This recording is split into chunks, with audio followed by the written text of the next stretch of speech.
trata de transformación. Se trata de recomenzar. De tener la seguridad que no fui tan lejos para que Dios no pudiera alcanzarme.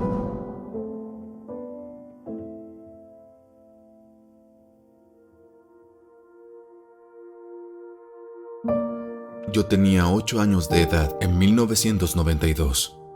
Me vine a Sao Paulo a vivir con mis tíos. Las cosas no eran muy fáciles para mi madre. Criar a 3 hijos, sin padre. Entonces ella permitió que viniera a vivir a Sao Paulo. Al llegar aquí fui a vivir a un barrio periférico de la ciudad de Sao Paulo, en las afueras. Y en la adolescencia yo comencé a adquirir algunos vicios. Entonces conocí las bebidas alcohólicas, también el cigarro. Y cada vez me estaba hundiendo más en los vicios. A los 16 años de edad, salí de la casa de mis tíos y me fui a vivir solo. Aún con todas las dificultades, yo quería traer a mi madre al estado de Sao Paulo, a mi madre y mis hermanos que vivían al interior de Maranhão. Entonces logré traerlos hacia acá.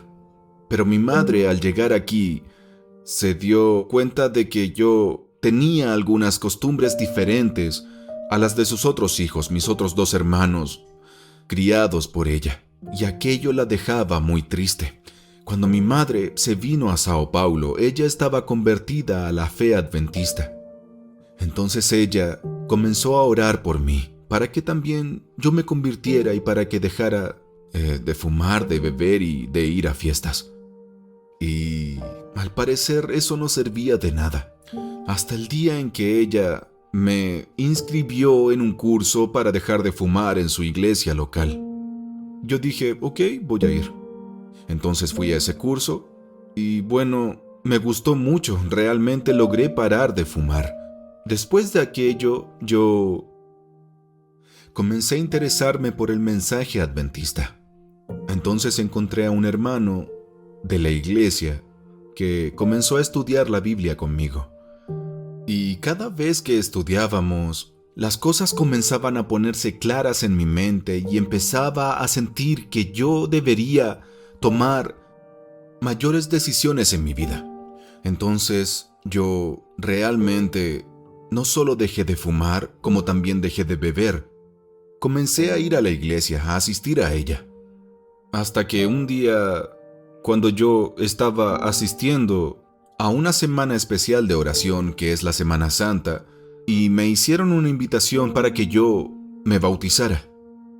Yo inmediatamente acepté y fui bautizado, convirtiéndome en un adventista del 7º día. Yo no sabía qué pasos seguiría, pero Dios fue dirigiendo mi vida de tal forma que al año siguiente, en 2005, yo dejé mi empleo y fui a colportar.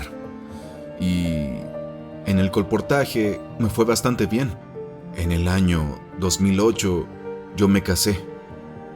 En 2009 ingresé al seminario adventista de teología. Y en 2012 terminé la carrera de teología.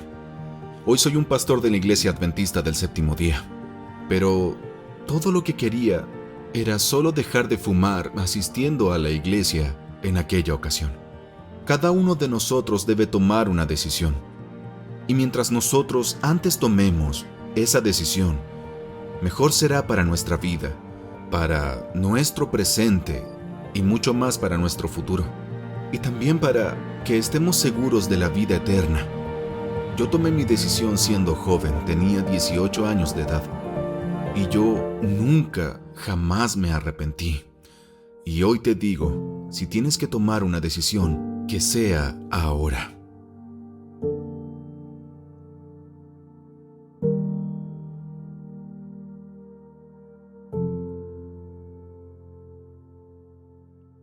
Qué hermoso testimonio el que acabamos de ver. Es impresionante cómo todavía la gracia y la misericordia de Dios sigue transformando vidas en este tiempo tan especial. Restaurados en Cristo. Era el domingo, un domingo de Ramos, famoso en la historia del Evangelio.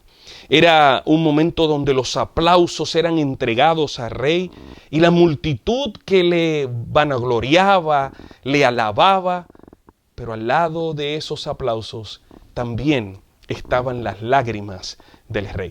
Hablando del rey, quisiera compartir con ustedes una leyenda sobre un antiguo pueblo en España, donde los habitantes descubrieron que el rey iba a visitarles. Se pueden imaginar ustedes la felicidad que había en el pueblo. Todos los habitantes comentaban de un lugar a otro: el rey ha decidido llegar a visitarnos. Así que inmediatamente se declaró un tiempo de fiesta. Haremos una gran fiesta. Y hubo una idea. La idea era que todos allí llevarán un vaso grande de su mejor vino a la plaza de la ciudad. Vamos a derramarlo en un tanque grande y se lo ofreceremos al rey para que lo disfrute. Cuando el rey lo beba, será el mejor vino que él haya probado. Impresionante esta idea, pero era una mezcla de diferentes vinos, dice la leyenda, en aquel lugar que se iban a hacer. Un día antes de la llegada del rey, cientos de personas formaron una fila para hacerle una ofrenda al invitado de honor. Registra la leyenda que el rey llegó y fue escoltado hasta la plaza. Le dieron una copa de plata para que la llenara con el vino que representaba lo mejor que tenían los habitantes de aquella aldea. Todos habían traído el mejor vino para ser mezclado en aquel gran barril para ofrecérsele al rey. Pero el mejor vino era nada más que agua. ¿Pero cómo así? La leyenda dice que esto fue lo que ocurrió. Cada uno de los habitantes de esa aldea dijo: voy a guardar mi mejor vino y lo que voy a llevar va a ser agua. Con tanto vino en el barril, el rey nunca notará la diferencia. El problema claramente fue que todos pensaron lo mismo. Yo quisiera hoy invitarte a leer del Evangelio según Lucas. Un momento también cuando un rey llegó a una aldea. Claro, algunos no le estaban esperando, aunque las características de los que les recibieron la misma palabra del Señor los registra en el capítulo número 19. Y voy a leer de Lucas capítulo 19, los versículos 28 en adelante.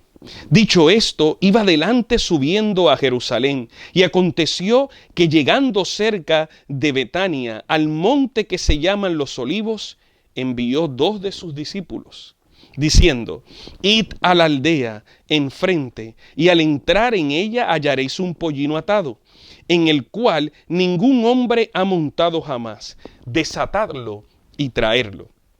Y si alguien os preguntare: ¿por qué lo desatáis?, le responderéis así: porque el Señor lo necesita.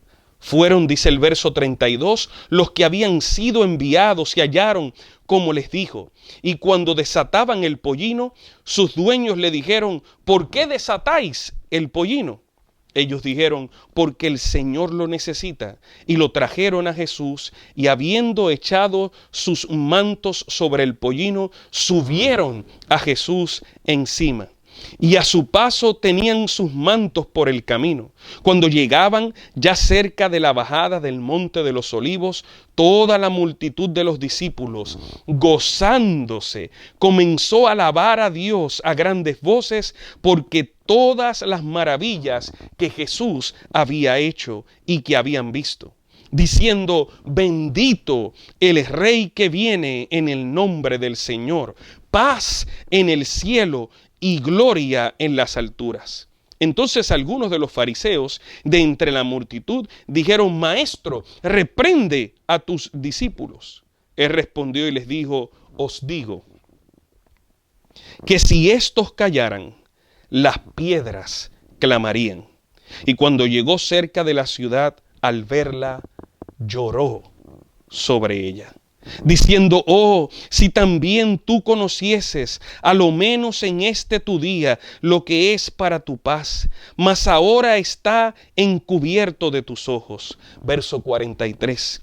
Porque vendrán días sobre ti cuando tus enemigos te rodearán con vallado y te sitiarán, y por todas partes te estrecharán, y te derribarán a tierra, y a tus hijos dentro de ti, y no dejarán en ti piedra sobre piedra, por cuanto no conociste el tiempo de tu visitación.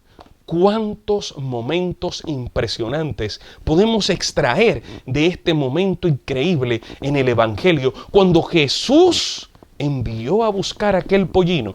Una de las cosas que a mí me llama la atención dentro de las grandes capacidades del maestro es su capacidad de delegar. Claro, Jesús, Dios encarnado en Cristo, todo lo sabe, es el Todopoderoso. Pero en aquel momento le dijo: van a encontrar al frente de esta aldea un pollino. ¿Cómo Jesús sabía eso? Porque Jesús lo sabe todo. Desatadlo. ¿Cómo sabía que estaba amarrado? Y si alguien les pregunta, contéstenle. ¿Cómo sabía que un dueño iba a salir a preguntar a dónde se llevan el pollino? Así que Jesús, en su capacidad de delegación, cuando delegó específicamente todo lo que el discípulo tenía que hacer para poder cumplir aquella misión. Todavía Jesús en nuestros días nos delega con detalles específicos para que tú y yo cumplamos la misión. Una vez sentaron a Jesús en el pollino, dice la historia que aquel domingo entraron. La gente empezó a alabarlo, se gozaban en verlo, tiraban mantas en su camino, levantaban ramas de palma o palmeras para saludarle y honrarle. ¿Quiénes eran esas personas? El domingo de Ramos es el día en que el Rey de Reyes recibió un gran homenaje, porque las personas le dieron lo mejor de sí en alabanza y adoración. Interesante. Las personas le entregaron lo mejor de sí. No ocurrió como la historia de la leyenda, que dijeron: el rey no se va a dar cuenta que nosotros vamos a llevar agua. Y uno lo pensó así, otro lo volvió a pensar, y cada uno de los que trajo para la venida o visita de aquel rey aquel vaso o copa de agua y lo derramó dentro de aquel barril, no sabía que todos los demás habían pensado de la misma forma. No traer el mejor vino, no darle lo mejor de sí al rey, sino darle un simple vaso de agua como si fuese vino. La leyenda ya pasó. Esta historia está en su desarrollo. ¿Quiénes eran? Pero en medio de aquellos gritos de alegría que alababan a ese Jesús que entraba triunfante a Jerusalén, con adoración y alabanza, Jesús, dice la historia, miró a Jerusalén y lloró. La declaración de Jesús, en lo más profundo de su corazón, lo leo y parece que lo escucho con profundidad y de intensa tristeza decir: si ustedes supieran que aquí no quedará piedra sobre piedra, que vendrá un juicio, si ustedes supieran lo importante que es esta visita en este momento. El desfile de Jesús era un desfile diferente al de los conquistadores famosos de la tierra. ¿Quiénes eran los que estaban allí? Yo no sé si usted se ha preguntado en algún momento: ¿y quiénes eran esos que alababan a Jesús cuando entraba aquel día triunfal a Jerusalén? En primer lugar, eran los ciegos, a quienes les había restaurado la vista. Ellos eran los que abrían la marcha, los que marcaban ahora la ruta, los que antes no podían ver. aquellos que estaban a la orilla, dice el evangelista Marco, a la orilla del camino, mendigando, solicitando de que las personas que pasasen le dieran de lo que les sobraba. Eran ahora los ciegos, los que abrían la marcha, el desfile. ¿Quiénes más estaban allí? Estaban los mudos, los antiguos mudos, los mudos cuya lengua él había desatado, voceaban las más sonoras alabanzas, glorificaban a Dios ahora con su voz restaurada, porque todavía tú y yo podemos ser restaurados en Cristo. Si esa evidencia no hubiese estado en la entrada triunfal de Jesús a Jerusalén, yo no pudiera hoy dar una buena noticia para tu vida y la vida de tus seres amados. Sí, los que no hablaban, ahora gritaban y alababan al Señor. Los cojos a quienes había sanado saltaban de gozo, de alegría, de regocijo por la transformación que el Señor había hecho en sus vidas. Y en señal de alabanza, de gratitud, levantaban uno en un brinco, el que era cojo, otro en un grito, el que era mudo, y el que no veía ahora dirigía el desfile. Las viudas estaban allí y los huérfanos exalzaban el nombre de Jesús por sus misericordias y sus obras para con ellos. Jesús había ganado el corazón de los habitantes de aquella ciudad, de aquella aldea. ¿Quiénes más estaban allí? Estaban los leprosos a quienes Jesús había limpiado, extendían a su paso sus inmaculados vestidos y saludaban al Rey de Gloria y le daban honras, alabanzas y grandes y hermosos gritos de lo más profundo del corazón. Mucha alegría. Allí dice que se gozaban, estaban felices porque el Señor estaba entrando sobre un pollino. Pero de todos, uno de los más que a mí me impresiona, que estaba presente, lo marca el deseado de todas las gentes. Era Lázaro, cuyo cuerpo se había corrompido en el pero que ahora se gozaba en la fuerza de una gloriosa virilidad, guiaba a la bestia en el cual cabalgaba el Salvador. Era impresionante ese escenario. Aquel que usted sabía que no hablaba y lo escuchaba gritando, alabado sea el Señor, vive el Rey de Reyes, nuestro Señor. Usted decía, ¿y cómo? ¿Cómo fue transformado? Fue por ese que iba sobre el pollino. Aquel que de repente salía saltando. Usted decía, pero ese muchacho lo vi yo arrastrarse desde niño. ¿Cómo es que ahora brinca? Ahora brinca porque fue restaurado por el que iba en el pollino. La viuda que lloraba, que se había quedado sin el trabajo cotidiano de su esposo, el poder seguir viviendo tranquilamente ahora en paz, junto a sus hijos los huérfanos, estaba alabando allí, pero que de la mano de la soga estaba el pollino con el cual Jesús iba caminando y trascendiendo toda aquella marcha. El que lo llevaba era el que se había muerto. Lázaro, el que estuvo 4 días en una tumba que ya hedía, era una evidencia más de que aquel Jesús podía restaurar a cualquiera de los que le llevaran su peor situación delante de sus pies. Yo no sé si hay alguien aquí enfermo escuchándome en esta ocasión.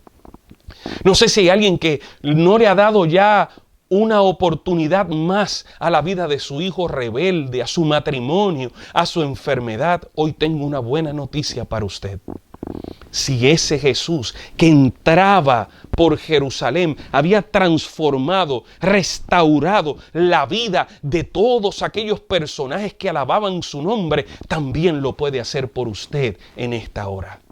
Si ellos confiaron, lea la historia de la Biblia. Si confiaron con gozo, le dieron la bienvenida, usted y yo también lo podemos alcanzar. Hay una lección personal que necesitamos entender en este momento. Y es que aunque usted se sienta insignificante, el Maestro puede usarlo. ¿Por qué? Porque la realidad es que todas aquellas personas habían sido unos desterrados. Esos pobres leprosos habían sido desterrados de su familia. No podían vivir con ellos. Pero por la gracia y la misericordia de Dios en sanarlos, pudieron regresar con los suyos. Y ahora allí estaban alabando al Señor.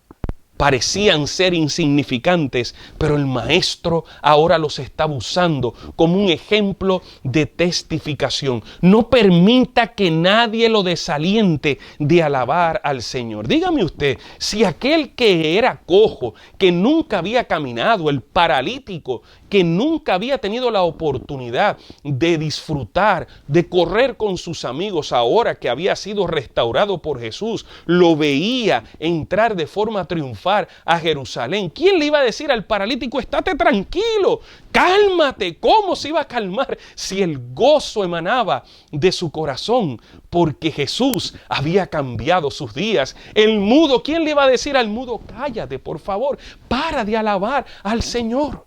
¿Cómo un mudo que había recibido del Señor la sanidad se iba ahora a callar? Él vivía agradecido, ella vivía agradecida por lo que Dios había hecho. No permitas que nadie te quite el ánimo, el desaliento, venga a tu vida para alabar al Señor. Mantente alabando. Ahora una pregunta que tengo es ¿por qué Jesús lloró aquel día? Un día de gran júbilo, ahora Jesús lloraba observando a Jerusalén. En primer lugar, Jesús lloró por la creencia superficial de algunos. Porque todavía, si usted sigue leyendo ahí, a algunos le molestó lo que Jesús estaba haciendo, le molestó lo que gritaba el que era mudo, le molestó aquel que estaba brincando de gozo. Aquellos eran superficiales. En segundo lugar, Jesús lloró por la ceguera espiritual. No se daban cuenta que Jesús los había transformado, y si lo hizo por ellos, también los podía hacer por aquellos que no habían tenido la experiencia. Usted nunca conocerá la paz hasta que se entregue a Jesús. Ninguno de nosotros podrá disfrutar de la paz hasta que nos entreguemos a Jesús. Rechazar a Jesús lleva a un juicio terrible. Recuerden cómo Jesús lloraba y decía, Jerusalén, Jerusalén, cuántas veces he tratado de agruparte como lo hace la gallina con sus polluelos. Jerusalén, viene un día donde no quedará piedra sobre piedra. Rechazar a Jesús no nos trae paz, al contrario, aceptarlo trae esa bendición. La destrucción de Jerusalén fue la consecuencia que experimentó Israel por rechazar a Jesús como el Mesías. Es importante que pensemos por un momento. Si usted pasa toda la vida y nunca reconoce que Jesús es Dios y que Él es su única esperanza de salvación, experimentará el mismo tipo de juicio terrible.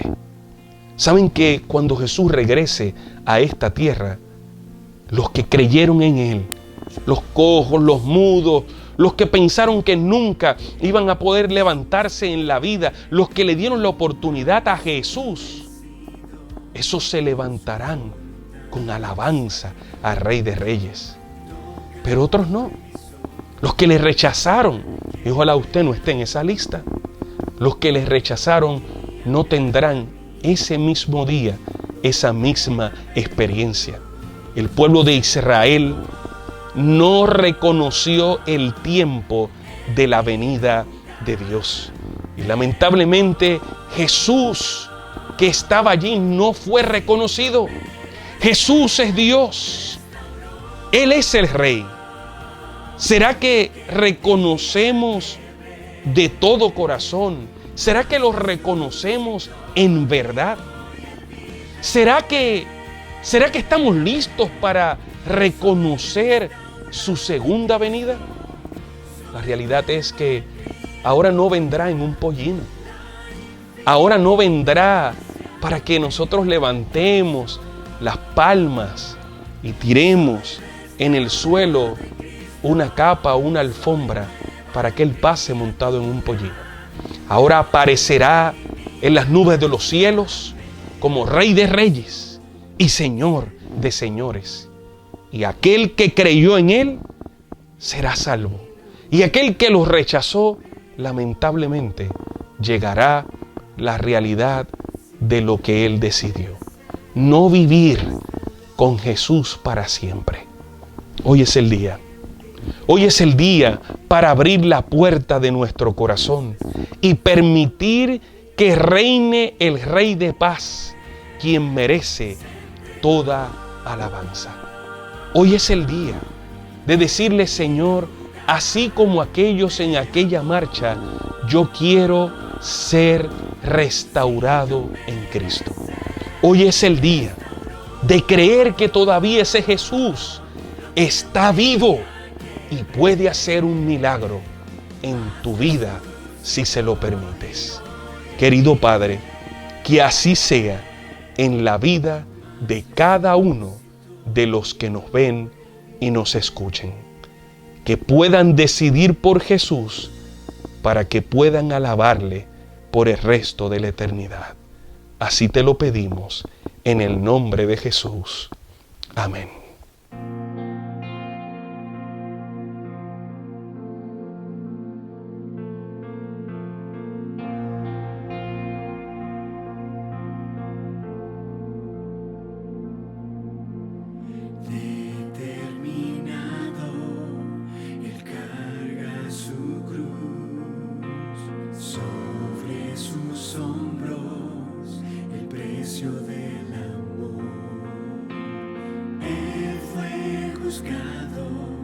Condenado a morir, y en su faz las marcas del sufrir, clavos en tierra, sangre a derramar.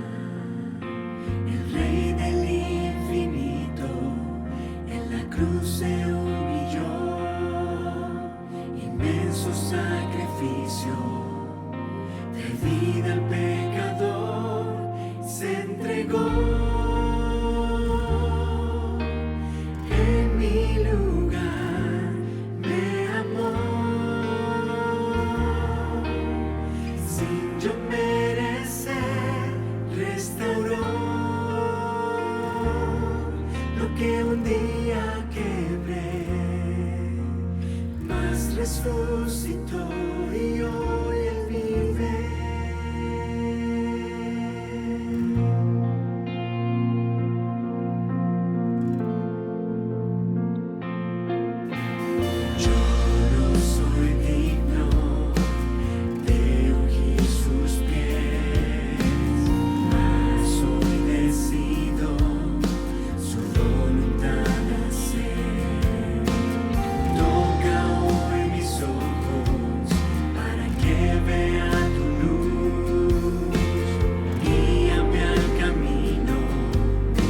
They